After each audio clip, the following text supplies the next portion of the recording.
Hey YouTube, how you doing? Adam D'Angeli here, professional political operative, and in this video, I'm going to be talking about effective communication for politics, how you can be as effective as possible for making a difference in the upcoming election.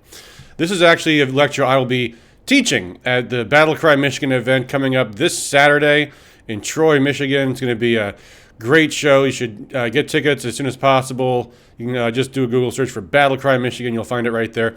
It's going to be a short lecture because I only have a half hour. So we're not going to be going through. I mean, this could be a college course. In fact, there are college courses on communication. So we're going to go over just what I think are the most important things, particular for being effective in politics, that we can talk about. So it'll be about a half an hour. And then I thought we'll have some fun at the end. I'm going to actually open some junk mail from various political sources, things I haven't even seen yet because they're still in the envelopes. So we're going to take a look and maybe evaluate how some other people did from someone that I actually put some of these things in the mail myself. But first, since we've had a couple of presidential nominating races for the Democrats in Iowa and New Hampshire, I thought it'd be fun to take a look back at a prediction I made way back in November. I said it's going to be Pete Buttigieg, and there's some comments down below there. One comment that isn't there anymore was from none other than my own political mentor, who said I was completely misreading this and I didn't know what I was talking about and da-da-da. That comment has mysteriously disappeared into thin air. I guess I just dreamt it, didn't I, Mike? But let me just say why I made this prediction back in November, and I think this has aged pretty well. Now, Bernie Sanders has actually more votes than Pete Buttigieg has, but somehow he has more delegates than Mayor Pete. Does this sound familiar? I swear I remember in 2016 there was this funny thing where Bernie Sanders won Iowa back then too, and somehow he didn't get his delegates then either. So what's going on here? Well, what's going on is there is an establishment in both parties, actually, that has almost always gotten its way in choosing who the actual nominees will be for the party so that their agenda is not messed with. And this has actually been laid out really nicely in a book called A Choice, Not an Echo, by Phyllis Schlafly. The original book came out in 1964. It was a polemic against Nelson Rockefeller and in favor of Barry Goldwater. And it really goes back through the history of how the establishment has manipulated the outcome of the party's nominating contest. Particularly back in those days, it was mostly done at conventions. Very interesting book. And then 50 years later, in 2014, there was an update made by, this is actually Phyllis Schlafly's last book. Now, that's technically not true. She passed away in 2016.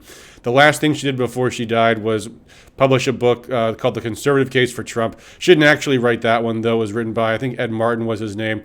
And you can tell it's not her writing style, which you get from A Choice, Not an Echo, which is very crisp, wonderful style, and it's very distinctively Phyllis. The Trump book, it was actually very sad. Shortly after she died, the organization that she had been building her entire life, Eagle Forum, there was a big play to tear it away from the people that were Trump supporters. And I think it all backfired. I don't remember the details of it, but it was very ugly and acrimonious and a very terrible way for her legacy, I guess, to have been damaged right after she passed away. If you know who Phyllis Schlafly is, she's probably you could call her the matriarch of the modern conservative movement. So look her up, very interesting. But in her 2014 book, she really went back through the Republican nominating contest for every election since the book was originally published. And actually, in the 1964 edition, she was the first person I'm aware of anywhere to identify what she called the Kingmakers as the Bilderberg Group. Now, keep in mind, this was decades before Alex Jones. I don't know of any text prior to this one in 1964 that actually named what she called the Kingmakers as the Bilderberg Group. But according to her, the only time they ever didn't get their way was when Ronald Reagan was nominated in 1980. And even then, there was a very strong attempt at the convention to try to set up some kind of weird co-tickets for co-presidents between Gerald Ford and Ronald Reagan, and Reagan kind of blew that all up when he nominated George Herbert Walker Bush for his running mate. And some might say, well, actually, George Herbert Walker Bush really did lay out the agenda for the Reagan administration in a big way. And in that sense, maybe the establishment did win. But the point being, there is a very, very powerful Washington establishment, New York establishment actually, that puts their thumbs very, very heavily on the scales. And in the 2016 election, you saw all of the forces out to destroy Donald Trump by every means possible, first in the primary election, then at the convention, which might have succeeded if not for the efforts of Paul Manafort, and then, of course, in the general election. That's why every single newspaper in the country just about endorsed Hillary Clinton, because they had to beat Trump. They had to. So think about what's going on now. There's no secret who the establishment does not want on the Democrat side, and that's Bernie Sanders. It's also Tulsi Gabbard, but Tulsi Gabbard has not been able to overcome that in any way at all. Bernie, too, I think, is not quite as inimical as they would think, but he's a raving communist, and I don't think that's what the kind of Wall Street, Silicon Valley type of Democrat establishment really wants. Or maybe they are going to go that way, but it seems unlikely. I mean, you see all the party machinery is once again totally out to get Bernie. And of course, Bernie is not actually a Democrat. I mean, to the extent that Democrats have become a socialist party, he's pushed them in his direction tremendously. But as a U.S. senator, he is still not a Democrat. He is an independent, and he caucuses with the Democrats, but he considers himself a socialist. He does not consider himself a communist. He says they're different. They are not. They are the exact same thing. Same thing, same product, different packaging. But anyway, so the establishment will do everything possible to stop Bernie Sanders from being the nominee, because if he becomes the nominee, it will be an absolute disaster for the Washington, New York establishment to have not just the incumbent president being one who they had vetoed and who defeated them anyway, but to have the nominee from both parties to be people that they can't control is very, very dangerous for them. So don't be surprised if Bernie Sanders continues to win these contests, that they will do everything possible to stop him. So as I predicted back in November, now keep in mind, in November, what was going on? It was the beginnings of the impeachment rumblings. And I'd said at the time, Biden is toast. And people didn't believe it. And there was certainly a big push in the polls for Biden when the impeachment fever really heated up, because people wanted to be sympathetic. They wanted to be sympathetic to him. Now the impeachment's in the past, and the fact of the matter is Biden is absolutely dirtied by the Burisma scandal involving him and Hunter and all the rest. So, like one of the things we say in politics is, when you do an attack ad, is the day the attack ad lands, the recipients have an emotionally negative response to the sender because they think it's dirty, and they don't like nasty politics and et cetera, et cetera. But 3 weeks later, the psychological reaction to the negative ad will have dissipated, but the intellectual response to the substance of the attack remains. So the Democrats were emotionally supportive of Biden as he was going through his name being associated with the impeachment of Trump, but at the end of the day, when they go in the ballot into the ballot booth, they're not voting for Biden. Biden is toast, and we're just watching him die off now. I'm surprised to see how poorly Elizabeth Warren has done too. That last-minute desperate attack on Bernie that was absolutely not believable by anybody, that he said that a woman can't be president, just utterly destroyed her credibility. And Warren was kind of trying to have it both ways of being, being an extreme leftist. She's in the progressive wing of the party, they would say, but at the same time also someone that could be amicable to moderates. And at the end of the day, if you looked at the polls, what was going on for a very long time was Bernie and Warren were sharing voters from the same pool. And if you look at the tracking polls on Real Clear Politics, what you would notice is every time Bernie went up, Warren went down. Every time Warren went up, Bernie went down. They were the same people going back and forth. Likewise, with Pete Buttigieg and Joe Biden. Every time Biden went up, Pete went down. Every time Pete went up, Biden went down. They were pulling from the same crop of voters.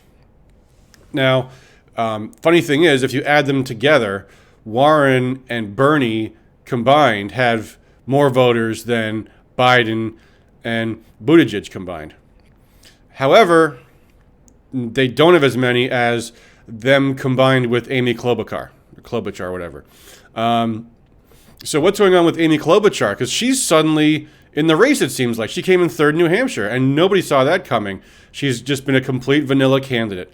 What's going on is it's the Warren collapse. Some of Warren's supporters are going to Bernie, and some of them, because of the acrimony between Warren and Bernie, some of them aren't going to Bernie, so they're going to Amy Klobuchar instead.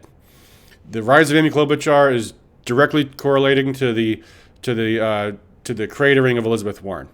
Now, even as recently as a few days ago, before the New Hampshire primary, I might have suggested that one play Warren might try making is going for the establishment.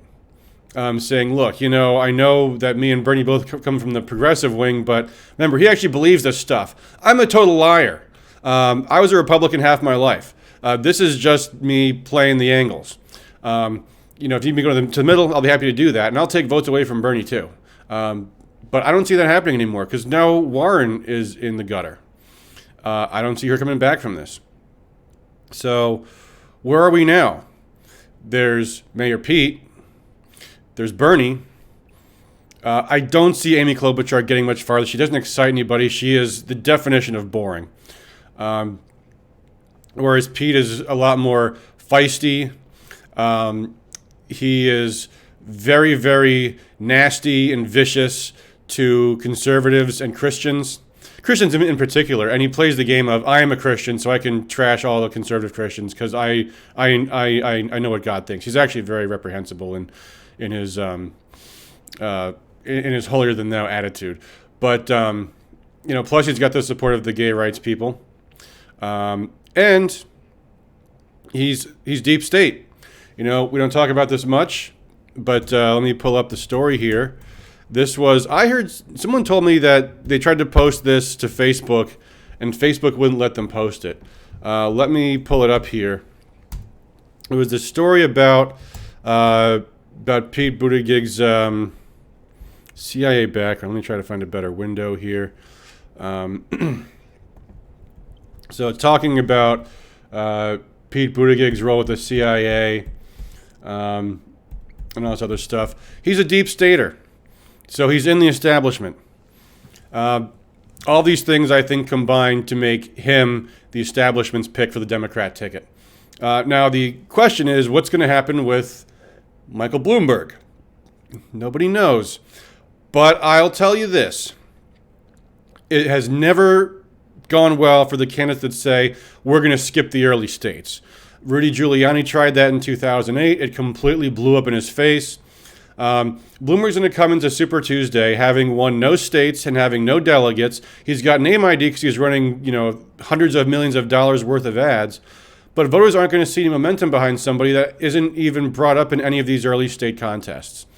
The other thing, interestingly, too, is, most candidates really have a hardcore fundraising operation, and they spend a lot of money to raise money. And what Bloomberg is doing is saying, I'm just going to self-fund. I don't need to ask anybody for money. And there's a problem with that strategy. It's nice that you can fund your own campaign and don't have to ask people for money all the time. But the other aspect of it is you're not engaging with the party's establishment and their networks and all this other, all these other avenues if you're not doing the fundraising thing. So he's going to still be an outsider going into Super Tuesday. So I don't think it's going to go well for him. And then I would also say the tape that came out yesterday on Stop and Frisk is devastating to his campaign. That's going to be something that's going to be very difficult to make blow over, especially not because Bernie is going to play this to the nth degree. There's an interesting story in the media about how Trump's been a big fat hypocrite because he supported Stop and Frisk, but it doesn't matter. Trump's campaign actually made the smart play anyway because Trump is not on the ballot on the Democrat ticket. The goal there was to wax Bloomberg, and it's probably succeeded in a big way. I suspect. So I guess we'll see. But for the time being, I am sticking with my prediction. It's going to be Pete Buttigieg. So as I said in my post, where's my post?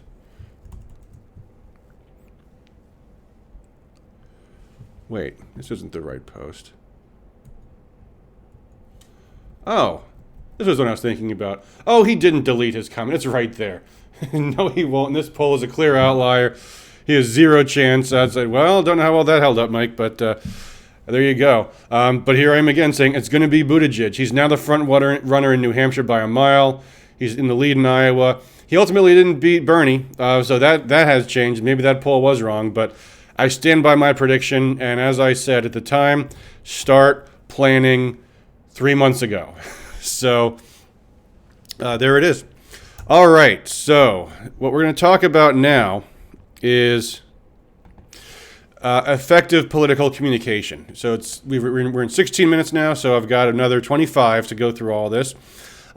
There's 3 kinds of communication we're going to be talking about. Talking to people that hate Donald Trump, talking to swing voters and trying to persuade them to support Donald Trump and cast their ballot for Donald Trump. But I'm going to talk first about the most important kind of communication and the kind that you probably want to hear about the least, but it's the most important. And that is talking to your fellow Trump supporters in a way to get them to actually do things in this campaign.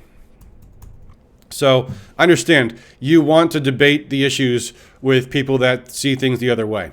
Or maybe you want to preach to the choir and talk amongst yourselves, and that accomplishes absolutely nothing whatsoever. Your goal is to maximize support and mobilization, not preach to a choir. So what you want to do is outreach. You want to find your fellow citizens that support Trump and turn them from people who care about Trump to people that are going to do something about the election coming up. Hopefully help out some other campaigns on the ticket as well. So let me start off with this point. Because I don't have time to give a huge lecture on communications. I don't have time to talk about all the basic stuff like spelling and grammar and style and all the rest of that. So let me say this is the most important point. More is more. All you can do is make output. And the fact is, the worst mistake you can make is not sending those emails, not mailing those letters, not making those phone calls. If there's one takeaway, it's communicate as much as you possibly can to as many people as you possibly can. And everything else I could possibly teach you about how to do that effectively, you automatically gain from experience because you're doing it more. So that is rule number 1. Pick up the phone and call somebody. Write a letter. Send an email to as many people as possible. If you're asking for money, the more often you ask, the more money will come in. Also, interestingly, as a matter of fact, in fundraising letters, almost always longer letters beat short letters. Why would that be? Well, because if someone's not going to give, it doesn't matter how long the letter is. But if someone might give or wants to give, the more you get them emotionally invested in, and you're just laying on thick, what's on the line this year, what's been going on in the news, the more of that you do, the more response you will get. If you're promoting an event, you got to send out a lot of reminders. You announce the event, you send another email a week later, one halfway between the time you started and the time of the event, 1 week before the event, one a day before the event. You always keep sending out more of these things. And if people aren't complaining that they're getting too much from you, you are not sending enough. And you want to go over every detail. Don't leave anything to guesswork. You want people to be able to see this email, print it out, and they have all the information that they need. I think what I want to do at this point is show you some communications that I made recently that actually worked out very well. I was asked to mobilize in my own precinct for President Trump to host before the end of the year, the past year, a MAGA meetup. A Trump, MAGA, Make America Great Again. Invite some of your neighbors over and have a meeting. Get some folks together. And I said, you know what? This is the first time in 10 years the Republican Party's actually asked me to do something like that. I think I will do it. So I made a flyer, and I delivered it to 300 neighbors. Lo and behold, almost 30 people came to our first meeting, including the township supervisor and the township clerk. So I'd say it was a success. So here's what I did. I sent this flyer, and there's a letter. We're gonna go through these in a moment. There's a one-page, two-sided letter, and the flyer, and I put these all in windowed envelopes. And what I did was I got a voter file from my precinct. Now you should be able to get that from your local party. I was able to get one for free from my data guy, but if you don't have a data guy, I understand. But call your county party, or if you don't have an effective county party, that's a big problem, then call your state party. But someone ought to be able to get you a list of your neighbors, and particularly your conservative neighbors. So I did a query and basically got down from about 1,000 or so households in my precinct to 300 that I thought were good likely targets to be Republicans. And I did a mail merge so that if you see on this letter, instead of holding this, I'm going to go to the letter itself here. So let me pull up the letter. It's got, you see there's these merge fields. So I actually had each letter had the address that was going to be delivered to printed right there on it. And so each letter was actually addressed to the person's name. And so when I stuck this into a windowed envelope, what they got was, it was in their door, because you can't put things in people's mailboxes. You can only mail stuff to people, and you can't just put something in their mailbox. That's illegal. So in everybody's door, there was a letter in a plain envelope, and it had their name and address on it. Now think about this. The purpose of the envelope is to get the piece opened and looked at. So imagine you're coming home and you see an envelope in your door with a little window in it, and in the window is your name and address. What do you think that is? You're thinking that's a bill. So you're opening it. So they open it, and you've got these two pieces of paper, the letter and the flyer. The flyer is printed on neon green, so it really sticks out. Let's go through the letter first, since I have it open here. This is a one-page letter. So the first thing people are going to see is, Dear John, I live just on the road and I redacted it, but it's my street, in between this street and that street. Now keep in mind, I handed this out in my neighborhood. So everybody knows exactly where this is, pretty much. So now they know, whoa, wait a minute. This isn't a bill. This is a letter from some guy, and it's not some company, someplace. It's someone just down the street from me. So that's why I put this first, because in a letter, you might not get someone to read the entire thing. You know, every sentence, especially in the beginning, has to grab. The first thing they're going to see, that first sentence. So what I want to do is immediately convey, this is not junk. This is something that you want to actually pick up and read. So I say that I'm your neighbor. I live right here. My address is up there at the top of the page, so they see that too. I don't know your political views. In these times, it seems most Americans either love our president or hate him. Now, that's not entirely true, because I knew something from the voter file about, you know, I'm mailing this to, or I'm delivering, I mailed some, I delivered most of them to conservatives, Republicans. But I'm laying out that this is going to be something about politics, and I haven't yet said where I'm at on this. So now it goes on. I hope that no matter whether you're a Republican, a Democrat, or anything else, you share my alarm with the latest events in Washington. The impeachment proceedings are only surprising to me for the extent of egregiousness, and this is a disturbing new level of disrespect for the presidential office. I hope I didn't leave that typo when they were going to deliver these, but it doesn't matter. It does not matter, because people understand what's going on here. So as I scroll through this letter here, what I've done now is I set the table, and now the next thing is, boom, the transcript of the video of Joe Biden talking about his corruption to the Council on Foreign Relations. So right from the get-go, we're basically destroying the impeachment case in just a matter of a few short paragraphs here. And now it's clear where I'm at on this. I'm a Trump supporter, and I'm telling you why the impeachment's a bunch of BS. And all that bit about bipartisanship in the beginning, that was just to get your attention. And to say, I hope everybody realizes how bad this is. It's very unfortunate the Democrats don't realize how far gone they are. And now we have at the bottom of the first page, in bold text. Now, by the way, as far as typefaces go, let me also say here, it's very important I'm using plain ordinary text. If you're using multiple font sizes and colors, people will assume you're nuts. You probably are. We're just using a standard font, 11 and a half point, 12 points ideal, but I had a few more things that I want to say that I want to fit on the page, so I went to 11 and a half. But generally, 12-point font's really the one you want to stick with. It's very easy to read. And text enhancements are always very helpful, especially bold, because, italic doesn't add ink to the page. It makes the letters slanty, and it does draw some attention to them, but bold, it makes the letters a lot louder. They really stick out. Underline's good too. But bold draws the eye. So here's where I get to the point, because what I've done so far is all setting the table, but I don't want to get past the end of the page before I've explained what people are reading here. So I say, write flat out. I am writing because these events illustrate that our very democracy is at risk. I'm going to come back to that word democracy in a moment. And we only do our part to ensure this effort to overthrow the duly elected president does not succeed. And that includes helping ensure his victory in 2020 right in our neighborhood. So I'm making the pitch now here. And of course, remember, right behind that is this big green page that they probably already looked at. And it says, bright letters, MAGA meetup, make America great again. So they see this is a Trump supporter inviting me to an event. And again, this is how you don't need to be a graphic designer to understand how things like green page, huge text in the middle on a flyer, you draw the eye to the very first most important thing you need people to see.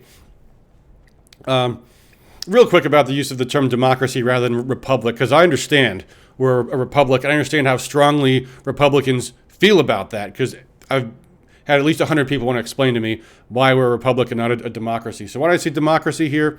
Because remember, it's not only Republicans reading this, and I'm trying to make the argument to everybody who picks this up and looks at it that there's also a lot of terrible things going on here. So down at the bottom on the next page, I will actually close by saying, I hope we get involved in saving our constitutional republic. So if I'm talking to someone at this point, they're still reading this, they are a conservative. So now, I say what we are. And by the way, Republicans, hate to tell you, but we're a lot more democratic than you think we are, unfortunately. Maybe not the way the founders intended. Or was it? Anyway. So now we're making the argument here. You and I cannot control what happens in Wisconsin or Pennsylvania, but I would like to get patriots together to do as much as we can to get out the vote for President Trump and the Republicans that will defend him right here in York Township. And again, I'm emphasizing, I'm right here. I'm your neighbor. I want to meet you. Now we're making some arguments really just about basic talking points that are good for trying to get people in the middle. Because, again, we might be hitting some swing voters here with these deliveries. So I want people to see this and think about this. They know their platform of importing foreign workers to compete with Americans for jobs, ending gun rights, silencing free speech, giving taxpayer-funded services to illegal aliens, and bullying and browbeating Americans is hugely unpopular. These are the most bipartisan issues that Republicans have on our side. Huge majorities of the American people oppose illegal immigration, oppose their money going to illegal immigrants. Democrats even claim to support free speech. And most don't oppose the entirety of gun rights. So these are, so here, thinking about the multiple types of people that might see this, including, by the way, a couple of Democrats might actually see this letter too. So you want to shake their faith too. I saw a story the other day that was saying how Democrats are really feeling miserable right now. Good, and they should. It's looking real bad for them right now. I mean, those 3 days between the Iowa caucuses, Trump's State of the Union address, and the impeachment dismissal, those are probably the best 3 days the Republicans have ever had, or at least have had in decades.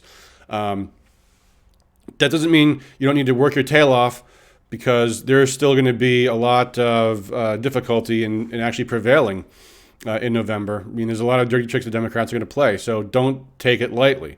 But the more we can do to demoralize them, the better. So all the more reason to encourage people to get out there and do things. So, now here we have the actual ask. I'm inviting you to meet up on December 12th at, I deleted the name of the city, but that was posted in there. I actually put my real phone number and email address in there too, because that's a sign of trust and good faith. The fact is, I'm a real person in your neighborhood. Here's my phone number. Here's my address. Give me a call, email me, call me, Stop by my house if you want. I sincerely, and there's the closer, I sincerely hope you will reciprocate my reaching out and let me know if you're interested in getting involved in saving our constitutional republic. As I said, I delivered or mailed 300 of these in my neighborhood. I got 25 people to my first meeting. So meeting was a huge success. I'm running low on time. We're 14 minutes in already. So let me just briefly say, show you the flyer here again. Same thing. Simple, easy to read. Not too much on here. Basic information, the who, what, where is right in the center. What it is, MAGA meetup in the biggest letters possible to fit on the page. In case you don't know what MAGA means, it says it right there, Make America Great Again. Independents, conservatives, Republicans, libertarians, calling all patriots, tired of the political establishment and their cronies in the mass media, trashing President Trump and the America First agenda, ready to help defend the Constitution, rule of law, and a roaring American economy, come to the very first York Township MAGA meetup. It worked. It worked really well. These are the communications you need to be sending out this year, this month, now, if you want to get people connected. I mean, I made 25 new friends because of this meeting. So that's the most important thing. All right, now, what else? Communicating with undecided voters. Your goal is to get them to vote Republican, not to care as much as you do.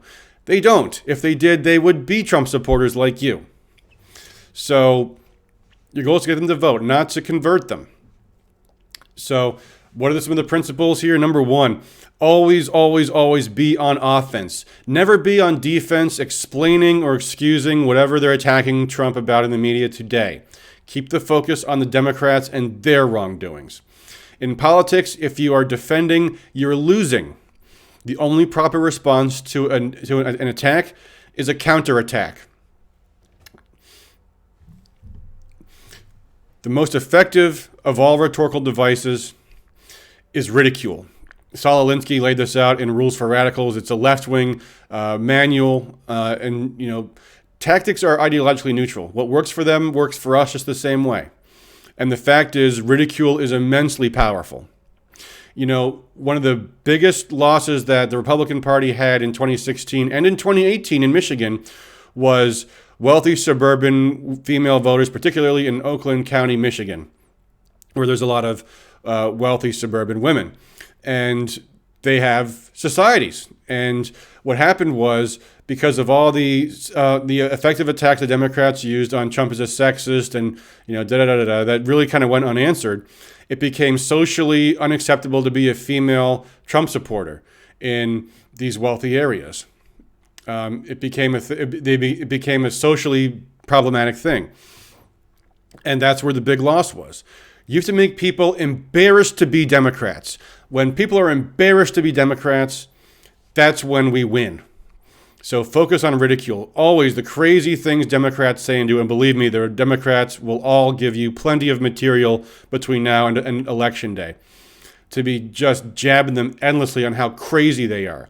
The video of the things that they said at the LGBTQ town hall event is just full of material for whoever the nominee is. Go there. When you're talking to voters about the issues, it's about their issues, not your issues. And, almost by definition, your issues are not theirs. Because if they cared about gun rights, abortion, illegal immigration, and low taxes, they would be Republican Trump supporters already. So if you're trying to reach swing voters, you got to find out what issues are on their minds. Now, typically for those in the middle, it's mostly economical issues. And again, that's where you just win by pointing out, all the things that Trump said in his State of the Union address. Record low unemployment, higher wages. I mean, there it is. There it is. And it's the result of what? The America First agenda. The fact that Trump is aggressively renegotiating our trade deals, and he's been better than any president in at least the last couple of decades about keeping us out of stupid new wars that cost a ton of money and accomplish nothing. So like in the 7 Habits of Highly Effective People, it's a classic business book. One of the 7 habits is seek to understand, then to be understood. You can elicit people with questions. to find out what's important to them. People naturally want to answer questions. And you get to what their priorities are pretty quickly. I mean, you can even just ask them directly. I know that I'm here because a lot of issues motivate me, but let me ask you, what is on your mind right now? Just be direct. Some people won't want to tell you, but most will. Most are happy to tell you. Never assume a recipient shares your values, priorities, or facts. In fact, there is a real war of facts going on right now, and the Democrats have the advantage that the media will lie constantly for them. You have to push back. Depending on what the issue is, most people you're talking to will not want to go back and look something up. So you mostly have to rely on common sense. If they want to argue with you about the fact that we have record low unemployment, sorry, you're wrong. We have record low unemployment. Look at the Bureau of Labor Statistics. They'll tell you. I mean, it's just a fact. You just have to assert yourself sometimes. But values, priorities, these are all things that are different from one person to the next all the time. So if you start off with, I'm supporting President Trump because our religious liberties are under threat, if they don't think that our religious liberties are under threat, they're wrong. But more importantly, that whole line of argumentation will not work at all. So you have to relate to them on the issues that they express to you. It's about the big picture, not minutia. Don't get into the weeds about what was in the news yesterday and, well, someone said this and so said that, like with the impeachment thing. It's very simple. They've been trying to overthrow President Trump since the day he took office. They were praying that Mueller would find something. Mueller found nothing after 2 years of intruding into the administration and sabotaging it at the highest levels. And yet they found nothing.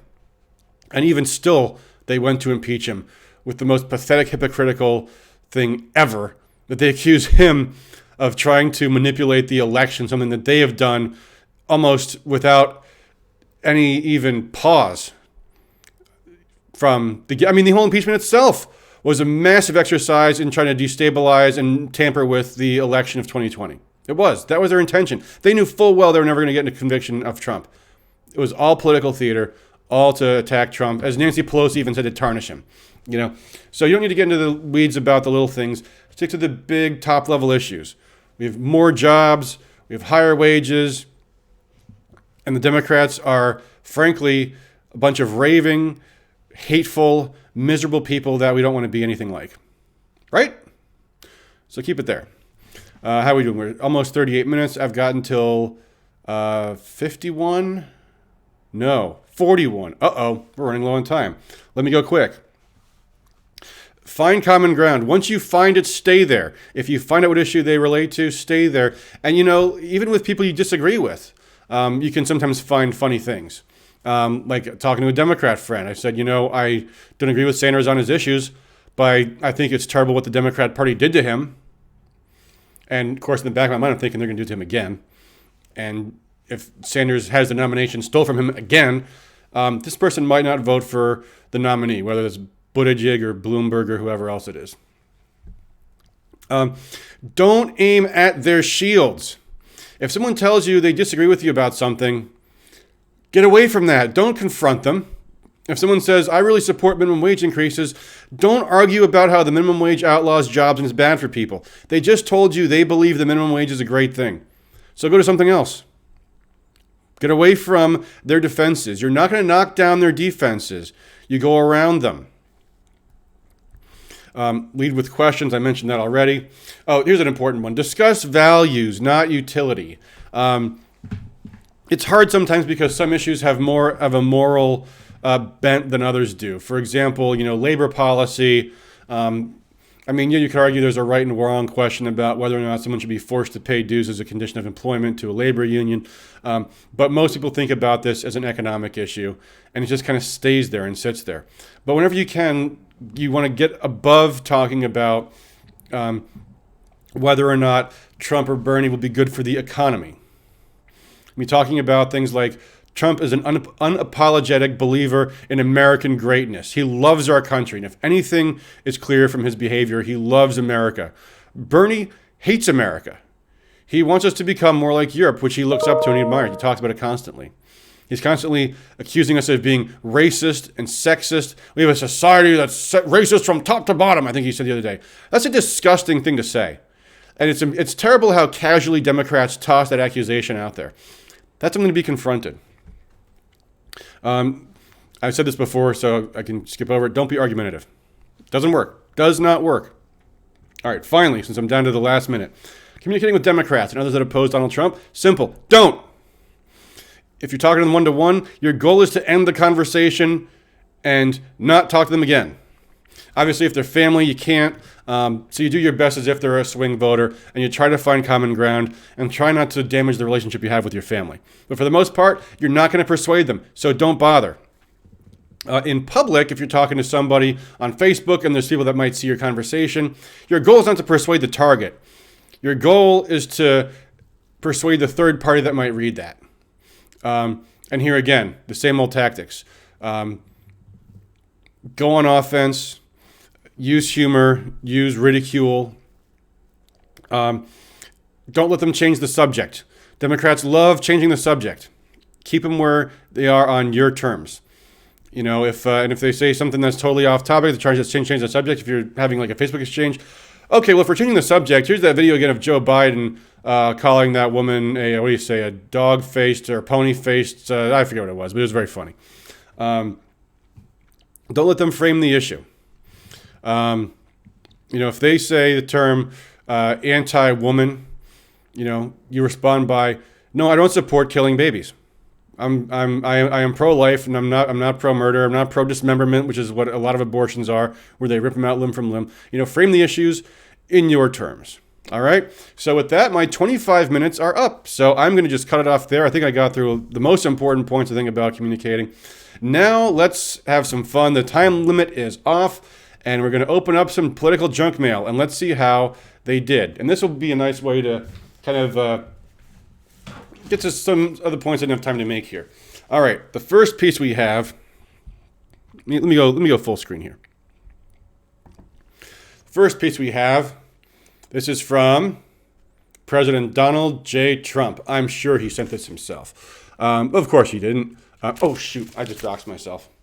Ooh. Well, maybe I can edit that later. Maybe I can't. I don't know. Well, we'll give it a try. I'll just keep going for the time being. So this thing here, we call the carrier, the envelope.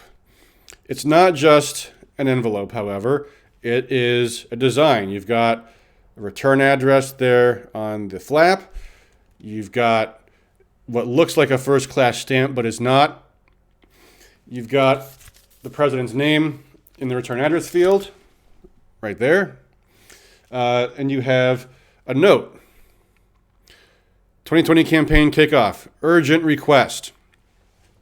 So before we even open this, we know it's a fundraising letter, right? I mean, what else could it possibly be? The hope, of course, is that you're a Trump supporter.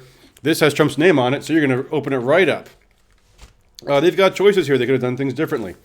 They could have made it look like we don't know who it's from.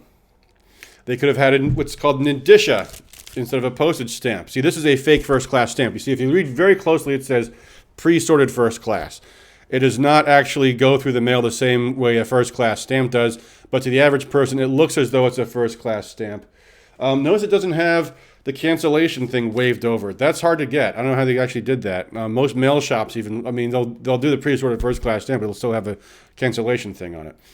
But at any rate, there's different styles to carriers. They can either be the kind designed to trick you, and we'll see some of those, I think, in a minute, or they can be like this, which is very plain and just says very obviously, this is a fundraising letter. So, okay. The play is they're mailing these to Trump supporters, to known Trump supporters. So, the question is just, are you going to give money or are you not going to give money? So, what do we have here? It's at the top. Wednesday morning. Yeah, I always think that's weird. I've seen a lot of political junk mail that does that. And as a rule, political junk mail is a mature media. Medium, singular for media. People do things a certain way because they're testing constantly, and they're seeing the performance results often in an A/B test. So you see what works and you see what doesn't.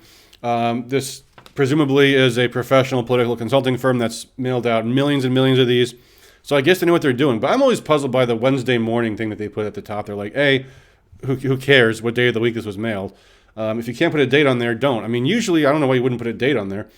I don't know how long you think it's going to take between the time you design the letter and the time it actually gets to the mail shop, but whatever. Wednesday morning. Whatever. Okay, fine. So it is. Dear Adam, 4.5 years ago, Melania and I descended the escalator at Trump Tower to announce my presidential campaign. That day I made a promise to you and the American people. I declared that, sadly, the American dream is dead, but if I get elected president, I will bring it back bigger and better and stronger than ever before. Thanks to the loyal commitment and generous loyalty of patriots like you, I was elected president and I've kept my promise. The American dream is in reach for more Americans than ever before, and every day we are working hard to keep America great. Adam, you and I have made great progress restoring America's greatness, but I am the first to recognize that the implementation of our America First agenda is unfinished. That's why as I kick off my re-election campaign for President of the United States, I'm turning to my top supporters, conservative activists like you, to help build the nationwide grassroots campaign I need to win in November. We face a huge challenge. The radical Democrats and their liberal special interest allies are determined to take back the White House and elect a Democrat Congress, led by nervous Nancy Pelosi and crying Chuck Schumer. They are raising mountains of liberal campaign cash, liberals capitalized, to defeat me so they can enact their big government socialist, those are in caps, wish list. The $100 trillion Green New Deal and Medicare for all. Okay, I'm going to stop there and go through some of these things here. So first of all, they begin by setting the table, reminding us of that great trip down the escalator, which was, I remember it more for the Mexican rapist part of that speech that came later, but whatever. They're setting the table here, and they're going to be getting into why we need this money. There's a formula I like to use when I write letters like this, where you're taking the audience through a sequence of emotions. The first one is you make them mad about what's going on. Get them fired up. Then you get them informed, understand what the issues are and what's at stake, what's on the table, what we're talking about. Then sold. Sell them on the issue. And then encourage them, make them realize that their money makes the difference. Now think about this. Let's say you start your letter off saying, Dear Adam, my campaign is 50 points ahead, but we can't take anything for granted. Well, then you're thinking, well, why am I going to give you my hard-earned money if you're 50 points ahead, right? Now, how about this? Dear Adam, my campaign is 50 points behind, but with your help, we can compete. You're thinking, yeah, if you need my help to be able to compete, then this isn't worth the bet. So what is the play? We're neck and neck. Your money might push us over the edge. Your money might make the difference between victory and defeat, right? Now people are going to want to give, aren't they? Because they're like, whoa. We could lose it all if I don't give $1. Okay, I'm sold. So that's why there's always this balance between encouraging, but not too encouraging. There's encouragement, but there's also risk. Real quick, as far as the visual elements of the page, notice I just doxed myself again. The visual elements of the page, it's 12-point font, Times New Roman, standard font. Serif font as opposed to Arial. There's feet on the serif means there's feet on the characters as opposed to like the Arial font where like your lowercase L won't have a little thing at the bottom. It makes it easier to read across the line. That's been tested. That's a fact. I think the lines are running a little close together maybe. White space is always really good. Big margins, even 1.2 or more spaces between lines, or even 1.5 or 2. Always more white space is good. This one looks a little crowded. You see they're using underlines.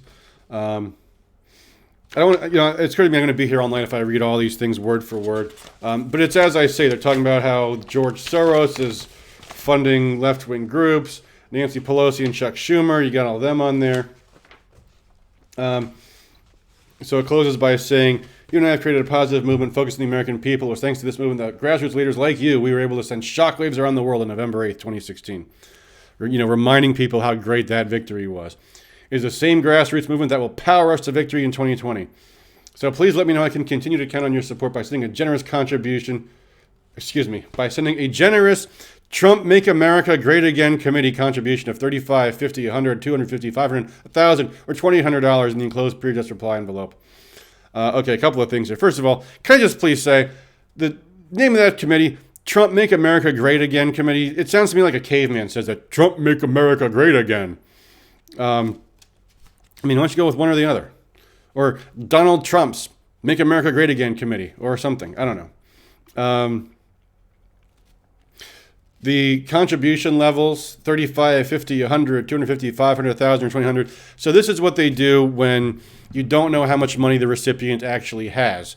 Now, if I have given them $100, it'll probably say, will you please give us $200, $100, or $50? Because you're asking in the range of where they are. You don't want to ask a $2,800 donor, a max donor, for $50. You also don't want to ask a $50 donor for $2,800. What I often like to do is stack the ask, whether you can afford $200, $500, or $1,000, or if 35 or 50 is a lot of money for you, whatever you can afford, we will appreciate and put to use. That kind of stuff. That's how I like to lay it out. But other than that, remember I said before about letters, longer letters being better than short letters? This letter looks pretty short. This is a short letter. It's a fundraising letter. It's only two sides. It's only one side of two sheets of paper, so it is a two-page letter. The backs are blank. So it's kind of short, kind of lazy, I think. Still, pretty good letter. Let's see what else was in the envelope here. We got, maybe that was it. No, there's got to be something else here, because where's the reply? Where's the reply device? Did I drop it? They did not give me one. If they didn't give me a reply card, then that was a total failure of a piece. But gosh, I don't see it anywhere here. Oh, wait, here it is. Here it is. Okay, here we go. Yeah. The reply card, or the reply envelope. Trump Make America Great Again Committee, VTP4. That's some kind of mail code. That's a code for some kind of variables are being tested in this letter. This tells them which letter was the one that got the response. Here's the reply device. It is a page, trifold. Got spot color on there at the top. You got the picture of President Trump. Dear President Trump, I am proud to stand shoulder to shoulder with you as you kick off your 2020 re-election campaign. I know the powerful, well-to-do forces of the left, the Democrats, fake news media, and liberal special interest groups are determined to defeat you and roll back those gains we've made by putting America first. That's why I'm closing my special contribution of, boom. So you got the different amounts there, and there it is. All in all, a good letter. Certainly not terrible. I would be embarrassed if Trump's campaign team was incompetent. I think the letter is a little bit short. Could have been better, but not bad. Not bad at all. Next letter. What have we here? This is the carrier. Oh, shoot. Did I just do it again? Okay. I'm going to probably end up having to cut this whole thing off because I can't show my address on YouTube. Not that I wouldn't get doxxed anyway, but funny thing about this one, it doesn't say who it's from at all, anywhere. The back of the envelope's completely blank. The return address spot, it says personal information verification requested. Official, time sensitive. Intended for use of addressee only. Tampering with U.S. mail is a federal offense. And then look what else it says here. 2020. So they're making this look like this is some kind of government mail. We're going to get this. Remember, this is the carrier. Its job is to get the mail opened. So their strategy is don't say who it's from. Make it look like it's some kind of government thing. Except in the address field, in the indicia, I'm sorry, not the address field, where the stamp goes, you have an indicia, where it says nonprofit organization. But, most recipients probably wouldn't notice that. But that immediately tells me, no, this is not government mail. This is junk. Let's see. Who is this from?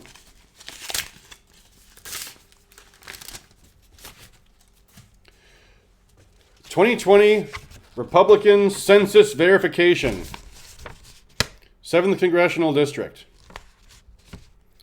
Sounds almost like it's from the government. It's a census verification. I'm required by law to answer the census, I think. Am I? No? I don't know. But wait a minute. Adam, please immediately complete this form and return it to National Party headquarters in Washington, D.C.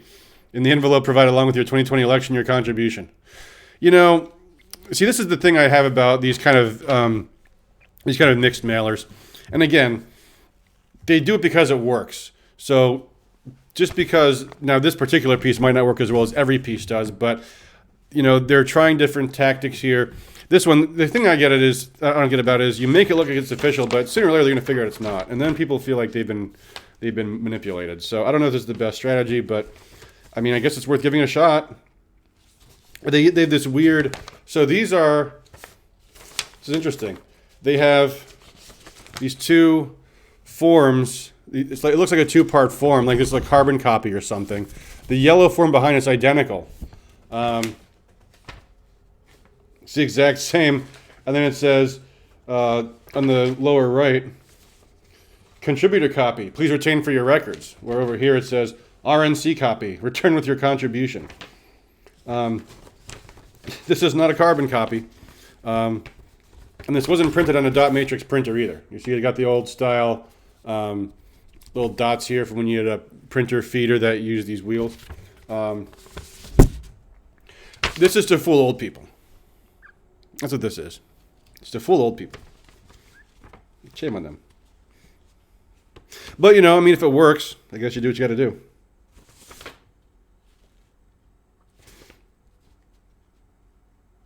Have you returned your Republican census? This is my Republican census. So there's this questionnaire here. I guess this is the entire questionnaire. Have you completed this form right here, right now? Contribution amount. I verify that I intend to support President Trump and Republican candidates in the 2020 elections. I've checked my name and address above, noting any needed corrections. Signature. So pledge to support every Republican, no matter who they are, what the issues are, in November. Does it work well? Might. I mean, they've presumably done this before, 4 years ago, 8 years ago. So, who knows? I found those things offensive, though, personally. Here we go. We got one from John James. John James for Senate. You got his photo right there. Full color. Full color on both sides of the envelope. Wow. So they're telling you exactly what this is. It says in big letters. Well, not big, but, you got underlined there in color. Will you help me defeat one of the most vulnerable Democrat senators up for re-election this cycle? Can I? Remember what I said before about, that game of you don't want to be too far in the lead, you don't want to be too far behind either. So vulnerable. I've seen some really good fundraising letters from John James. I'll be curious to see how this one looks. Got a picture got Fox who's in the carrier. So this carrier is going to the extreme of telling you exactly what to expect when you open it up. And that's fine.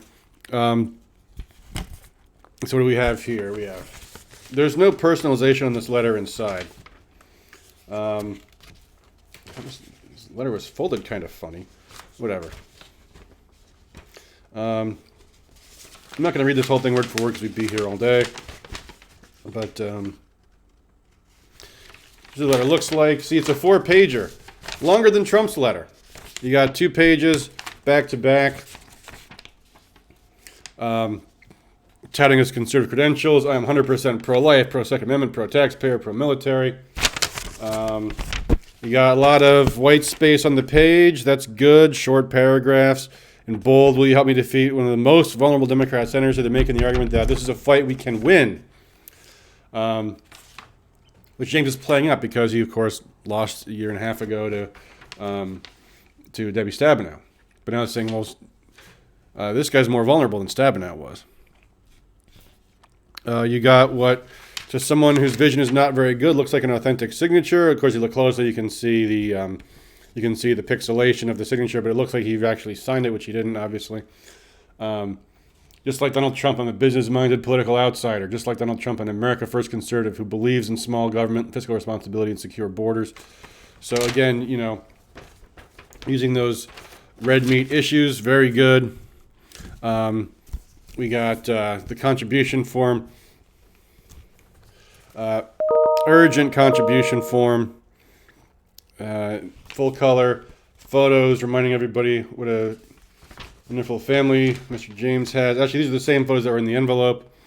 Same kind of thing on the reply card. I'll help you defeat, yes, John, I'll help you defeat Gary Peters to get your message out there. So you got all that good stuff there, and you got the form in the back for the credit card.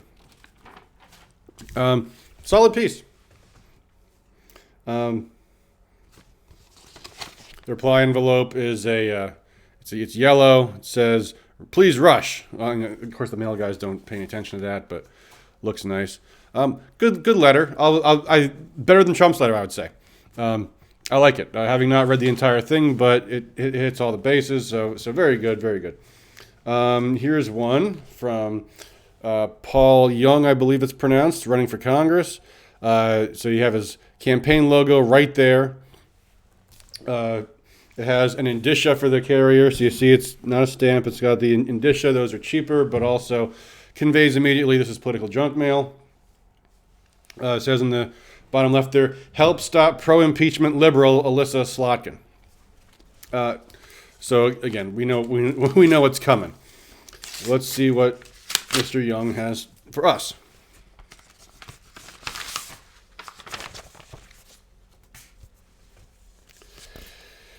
Dear friend, not the best way to start a letter. So generic, and in fact, I think at one point spam filters were automatically filtering emails that started with "Dear friend." Dear friend, did you support the impeachment and removal of President Trump from office? Liberal Congresswoman Elissa Slotkin did, and Nancy Pelosi even called Elissa Slotkin to thank her for sparking the official impeachment proceedings. Slotkin then led the charge on Nancy Pelosi's behalf to denounce President Trump and taking out an American-killing terrorist leader and restrict the president's authority to keep our troops and country safe. Okay, start. First of all, though, look at the letter on the page here. Well, this is the entire letter, so it's short. It goes. The margins aren't. They aren't too narrow, but they're a little bit narrow. But the text is single spaced. The paragraphs are kind of long. The bold is used a bit too much. So at some point, the effect of the bold gets diluted heavily when you have more than just a few sentences on a page. At this point, every other sentence is bold. So that's a little bit too much. You probably should have had a line break before the bullets over here, so you have more space on the page. But other than that, the basic argument is Elissa Slotkin bad. And then there's some other things about it. He says, "I'm going to work hard for freedom and opportunity, defend our values," and just the basic Republican, generic stuff. And mostly making the argument we need to win, so send me money because we need to win. I ask for your support, trust, and prayers as we embark on this critical race. If Elissa Slotkin wins and Nancy Pelosi remains Speaker, they will continue to abuse their power in attacking Trump. This is so far, I'd say, the least effective of the letters we've seen today. I've seen worse from others that are even shorter and just basically say, we got to beat the liberals, give me money. But this is kind of up there.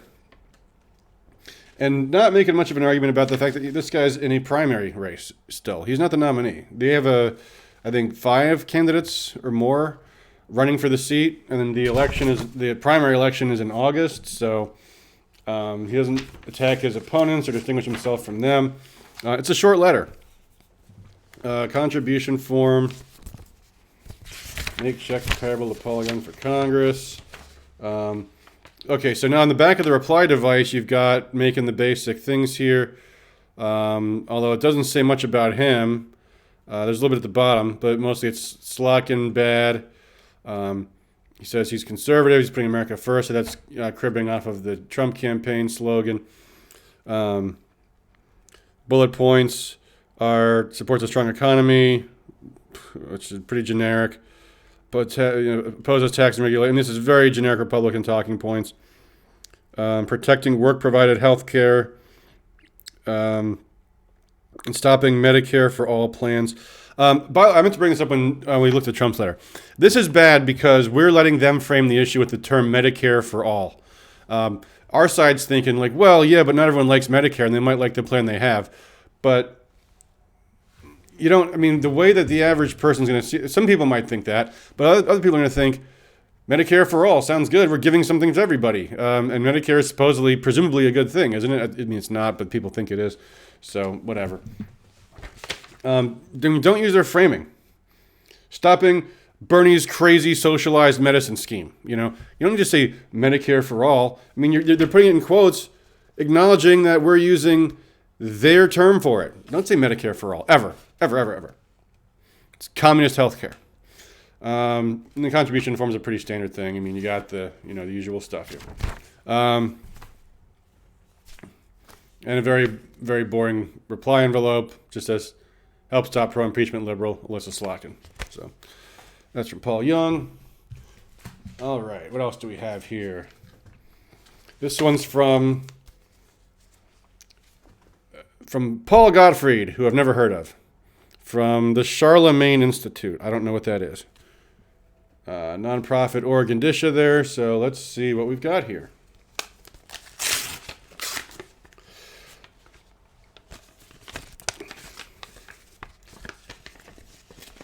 By the way, most people open an envelope from the flap, so you want whatever shows up under the flap to be the first thing you want them to see.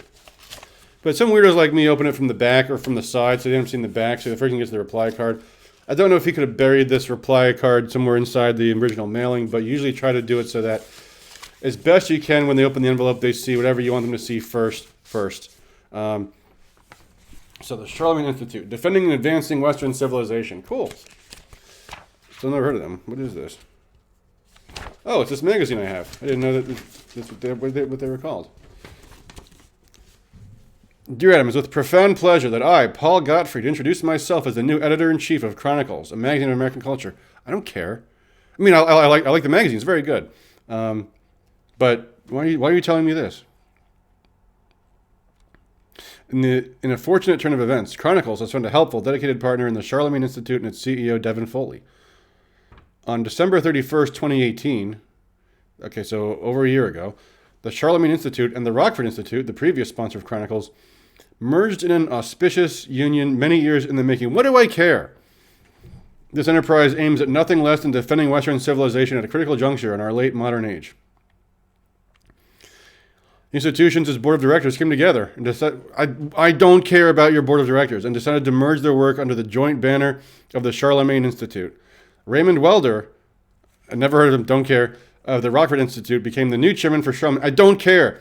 And the merged institution pledged itself to continued support for Chronicles. As you probably know, Aaron Wolf, never heard of him, was slated to become the next editor-in-chief of Chronicles, but his sudden tragic death deprived the magazine of his considerable talents and diligent direction.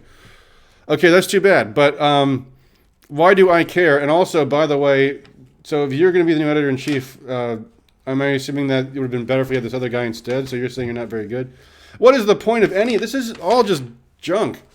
I don't care. I don't care. He just said, Adam, Chronicles Magazine depends on your contributions. Do you like our magazine? There's not many more magazines in print anymore. Please support us. Give us money. This letter was written by someone that does not understand political marketing. And what do you expect? They're a nonprofit magazine. I mean, you think a magazine would have some experience in fundraising, but this is not a great letter. Also, by the way, all the other things I'd said before, not done well. Long paragraphs, not a lot of white space. The Georgia font. I love Georgia as a font, but you gotta give the sentences some breathing room from line to line.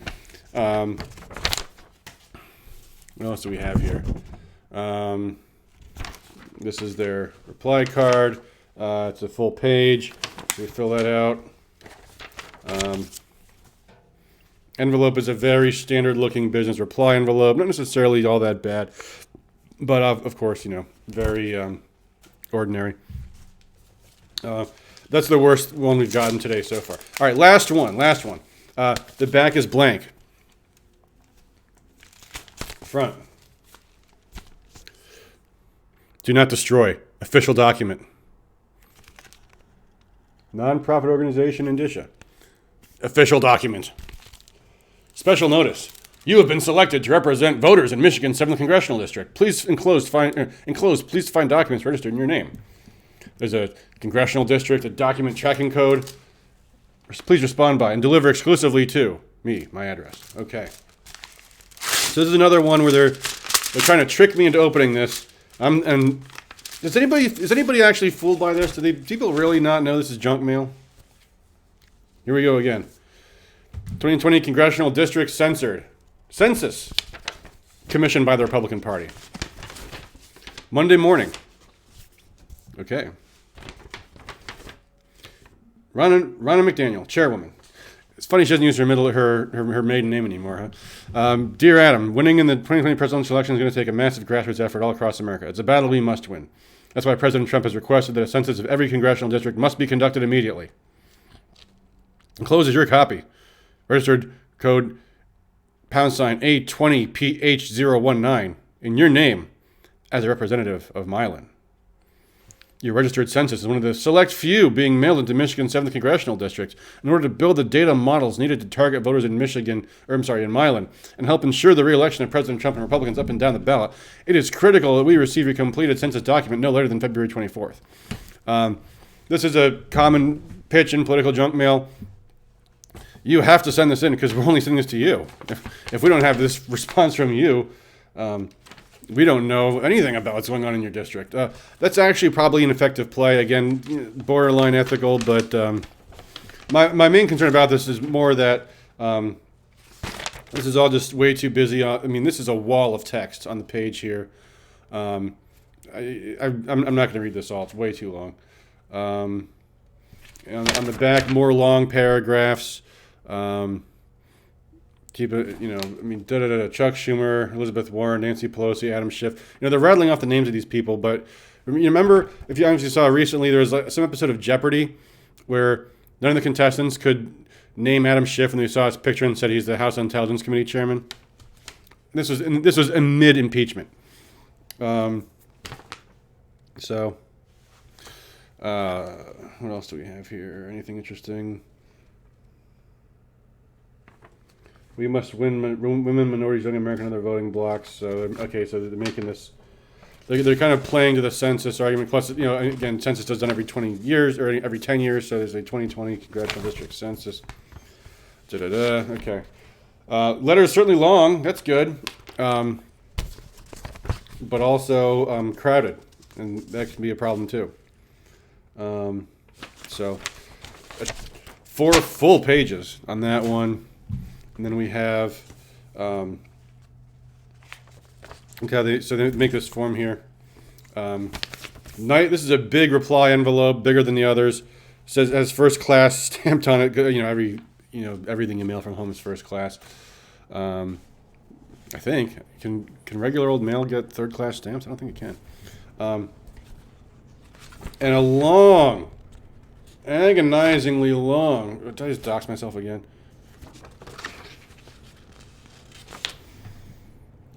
Long form census. So this is where they really want micro-targeting on me. Because, if you want to mail things to hard ID'd gun voters or what have you, this is the way to do it. This is probably not going to be used in any major way in terms of how the campaign is going to shape its message. Because, first of all, this is a targeted mailing for the Republican base, not for the swing voters. This is used for targeting mailings to me, based on my responses. They can use a computer to generate different things that emphasize gun rights, if I say that's my most important issue, or abortion, if that's my most important issue, or whatever it is. And it's also because if you fill out all this stuff and then you send them a check, people are going to think, well, if I send them a check with this, they're going to think my opinions are much more important than someone that doesn't mail a check, right? So, of course, they have at the bottom here, the different amounts for contribution. Give us this money or this much money or this money or this money. I can't do that, but I'll give you $15 as a minimum to process my census, as if they would be happy to process it for free. And of course they ask for your phone numbers, email address requested here too. Email, yep. All that stuff. Is this effective? Probably. Probably not as much as it could have been. I think the letter wasn't all that great. The census might have been pretty good, but this is also a lot to read. So I would say the letter probably hurt response a little bit because it was so jam-packed in there. So overall, a very cumbersome, bulky mailing. Anyway, that's a lot of political junk. So hopefully some of this stuff has been informative for you and not too boring, but talking about some of the different things that work when doing a mailing. But again, my recommendation is stick to the simple. I guarantee you none of these got as much response as this one got, because I got 10% response. And in political marketing, if you get 3%, you did great. If you did 5%, you're a legend. So I got 10% response. Now, I wasn't asking for money. I was saying, I'm your neighbor. Come see me. Let's talk about how we can win for Trump. So I got the better messaging plan there, too. But that's how it goes, guys. Hope this has been helpful. Now, please go back to my initial remarks about the importance of communicating is about quantity. More is more. Get out there, send an email, write a letter, deliver a letter, talk to someone, shake some hands. Go out there and do things to change minds. Hope this has been helpful. Thanks, everybody. Have a good night.